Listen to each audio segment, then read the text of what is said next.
तो चलिए बिना किसी देरी के सीधे देश के सबसे बड़े, सबसे अजीब और तेजी से बढ़ते इंटरनेट फिनोमिनन के बारे में बात करते हैं।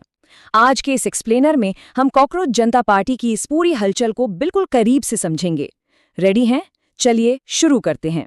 ये जो नंबर्स है ना, ये सच में दिमाग हिला देने वाले हैं। सिर्फ 5 दिन, जी हाँ, सिर्फ 5 दिनों के अंदर एक बिल्कुल नई व्यंग्यात्मक राजनीतिक पहचान, जिसे लोग कॉकरोच जनता पार्टी या सीजेपी कह रहे हैं, उसने इंटरनेट पर 1.5 करोड़ यानी 15 मिलियन से ज्यादा फॉलोअर्स जमा कर लिए। सोचिए, सिर्फ 5 दिन में। इस वायरल ट्रेंड के स्केल को समझना है तो इस तुलना को देखिए। रातों रात सामने आई इस पार्टी ने भारत की सबसे बड़ी नेशनल रूलिंग पार्टी के इंस्टाग्राम फॉलोअर्स की संख्या को भी बहुत पीछे छोड़ दिया। एक तरफ सत्ताधारी पार्टी के करीब 8.7 से 10.3 मिलियन फॉलोअर्स हैं और दूसरी तरफ ये सीजेपी देखते देखते 15 मिलियन का आंकड़ा पार कर गई। Literally unbelievable. और यहाँ इनका नारा सुनिए, कमाल का है। आलसी और बेरोजगारों की आवाज, आज साफ कल बेहतर। खुद को बेरोजगारों की आवाज बताते हुए इन्होंने पूरे इंटरनेट को एआई जेनरेटेड कंटेंट से भर दिया। लेकिन एक सेकंड रुकिए, एक कीड़े यानी इंसेक्ट के नाम पर किसी पार्टी की शुरुआत आखिर हुई कैसे? ये आइडिया कहाँ से आया? Layer 1, the controversial origin. इस पूरी कहानी की शुरुआत समझने के लिए हमें इसकी पहली परत हटानी पड़ेगी और एक हाल ही में हुई बेहद विवादित अदालती बहस पर नजर डालनी होगी, जिसमें chief justice of India Suryakant शामिल थे। तो हुआ क्या था?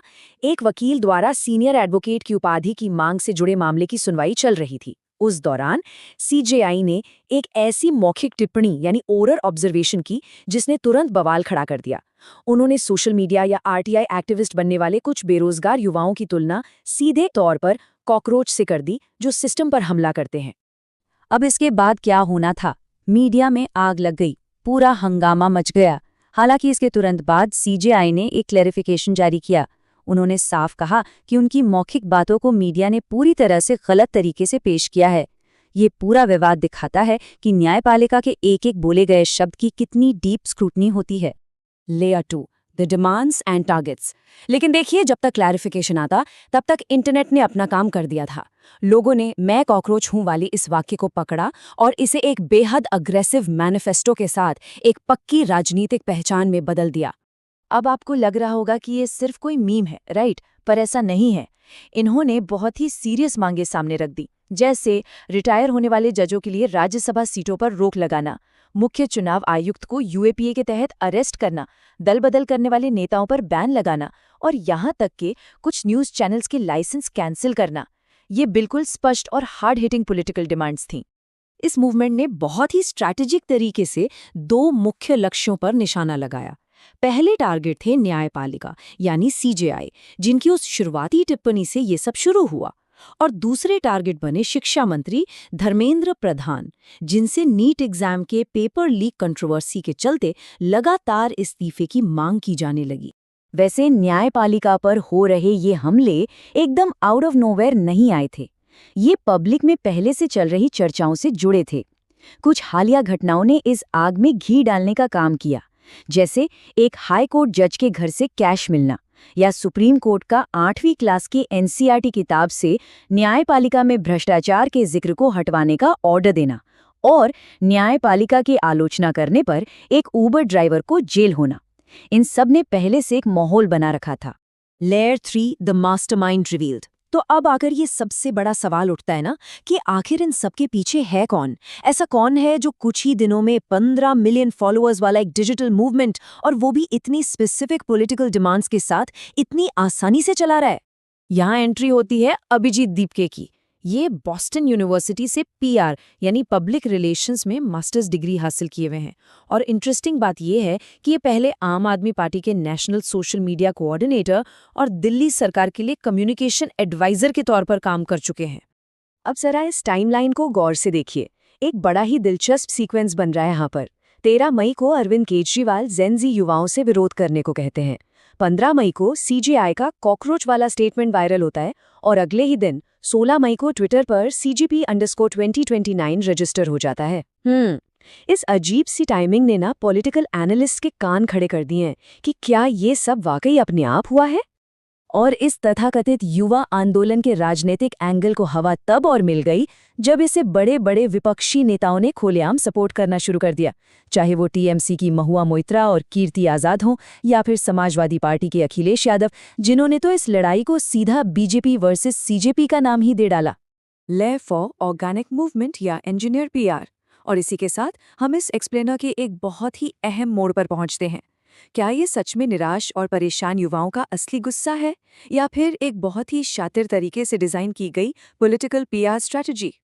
हमें यहाँ दो बिल्कुल अलग सच्चाइयों को ऑब्जेक्टिवली तौलना होगा।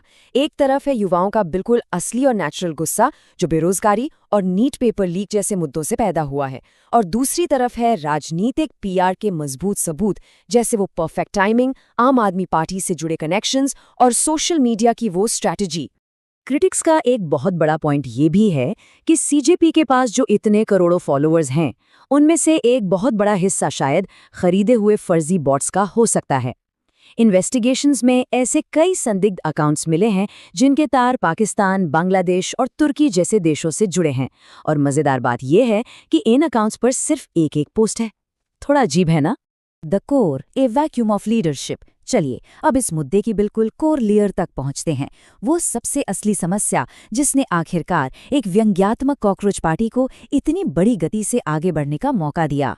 सच तो यह है कि चाहे सीजेपी को जो कोई भी चला रहा हो, इस मूवमेंट ने एक बेहद कड़वी सच्चाई को अपना हथियार बनाया है, और वो सच्चाई है हमारे देश के युवाओं के सामने खड़ा बेरोजगारी का भारी संकट और सिस्टम की नाकामी। जॉब्स की जो ये असली कमी है ना, उसने युवाओं के अंदर एक बड़े स्तर की हताशा पैदा कर रखी है। इसके अलावा ये एक और बड़ी रियलिटी को हाईलाइट करता है, विपक्ष में लीडरशिप का एक बहुत बड़ा खालीपन। जैसे जैसे इंडिया गठबंधन में अंदरूनी दरारें आ रही हैं, चाहे आम आदमी पार्टी का अलग चुनाव लड़ना हो, टीएमसी का बंगाल में अलग रास्ता लेना हो, या कांग्रेस और डीएमके के बीच का फ्रिक्शन हो, बेरोजगार युवा खुद को इस पारंपरिक राजनीति से पूरी तरह कटावा महसूस कर रहे हैं। उन्हें लगता है कि उनकी बात कोई नहीं कर रहा, जो हमें इस आखिरी और सबसे इम्पॉर्टेंट सवाल पर लाकर खड़ा कर देता है, क्या कॉकरोच जनता पार्टी महज एक सोशल मीडिया मीम है जिसे एक पीआर स्ट्रैटेजी की तरह डिज़ाइन किया गया है, या फिर क्या ये एक बड़ी राजनीतिक शून्यता के बीच अपना गुस्सा निकालने का कोई भी जरिया ढूंढ रहे हताश युवाओं का एक स्पष्ट लक्षण है? ये एक ऐसा सवाल है जिस पर हम सबको वाकई गहराई से सोचने की ज़रूरत है।